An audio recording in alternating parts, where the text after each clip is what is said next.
అందరికీ ముందుగా నమస్కారం అండి. మనకి ఒకరోజు మధ్యాహ్నం 3 గంటలకి ఒక ఫోన్ కాల్ రావడం జరిగింది. అది ఏమిటంటే, అన్న మా ఫంక్షన్లో ఫుడ్ మిగిలిపోయింది, మీరేమన్నా లేని వారికి డొనేట్ చేస్తారా అని వారు అడిగారు. అడిగిన వెంటనే మనసుకి ఎంతో సంతోషం వేసింది. అన్న మేము వస్తాము, ఆ ఫుడ్ తీసుకెళ్తామని చెప్పాము. అలాగే వారి అన్న చోటుకి వెళ్ళి ఫుడ్ తీసుకొని ఆ ఫుడ్ డొనేట్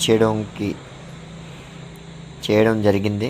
అయితే ఆ కార్యక్రమంలో మనకు సహకరించిన వారు ఒక సిస్టర్, ఒక ఆటో బ్రదర్, వారి పర్సనల్ పనులు కూడా ఆపుకొని, అన్న మేము ఇలా ఫుడ్ డొనేట్ చేయడానికి వెళుతున్నాం, మీ వంతు సహకారం మాకు అందించండి అని వారిని అడిగిన వెంటనే వారు మన మాట కాదనకుండా, వారి ఇంట్లో ఎన్ని ఇబ్బందులున్నా వారు వచ్చి మనకి సహకరించడం ఎంతో గొప్ప విషయం.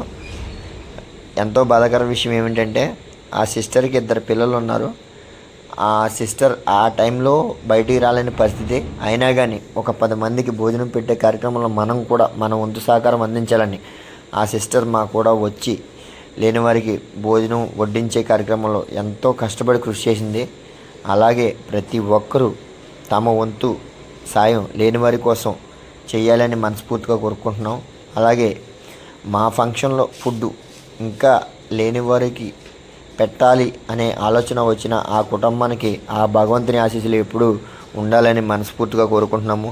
అలాగే ప్రతి ఒక్కరూ ఫుడ్ వేస్ట్ చేయొద్దు దయచేసి. ఎందుకంటే ఆహారం లేక చాలామంది ఇబ్బందులు పడుతున్న విషయం మేము వెళ్ళిన ప్రతిసారి గమనిస్తున్నాము. ఎందుకంటే ఎంతోమంది ఆకలితో ఎదురు చూసే ఆ చూపు మనసుకి ఎంతో బాధాకరం అనిపిస్తుంది.